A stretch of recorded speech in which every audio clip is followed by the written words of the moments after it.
बहुत समय पहले भारत की धरती पर एक ऐसा विद्वान जन्मा जिसका नाम सुनकर बड़े बड़े पंडित भी कांप जाते थे। पंडित हरिभट्टो।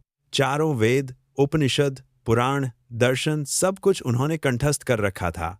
अहंकार इतना कि कहते, मुझे कोई नहीं हरा सकता, अगर कोई हरा दे तो मैं उसका शिष्य बन जाऊंगा। एक दिन वे पालकी में बैठे धर्मनगर से गुजर रहे थे। अचानक हवा में तैरती एक मधुर, शांत, दिव्य गाथा उनके कानों में पड़ी।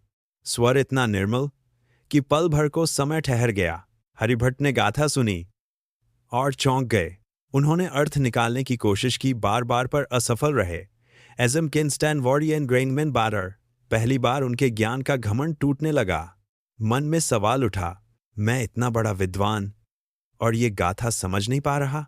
विनम्र होकर वे उस आवाज की ओर बढ़े। वहां खड़ी थीं साध्वी याकिनी महत्तर। उन्होंने मुस्कुराकर कहा, अर्थ जानना है तो कल मेरे गुरु के सामने आइए। अगले दिन आए आचार्य जिनदत्त सूरी। उन्होंने गाथा का अर्थ बताया, गहरा, सूक्ष्म और आत्मा को छू लेने वाला। हरिभट्ट स्तब्ध रह गए। उनके भीतर कुछ टूट चुका था और कुछ नया जन्म ले चुका था। उसी क्षण उन्होंने अपना अहंकार त्याग दिया और गुरु के चरणों में झुककर शिष्य बन गए। अब वे आचार्य हरिभद्र सूरी कहलाए। जो व्यक्ति कभी कहता था जैन मंदिर में जाना मौत से भी बुरा है, उसी को एक दिन पागल हाथी से बचने के लिए जैन मंदिर में शरण लेनी पड़ी। वहीं खड़े होकर उन्होंने जाना, सत्य का मार्ग वही है जो अहंकार को तोड़कर आत्मा को जगाए। समय बीतता गया। रातों में वे एक रत्न की रोशनी में बैठकर लिखते रहे और 1444 ग्रंथों के अमर लेखक बन गए।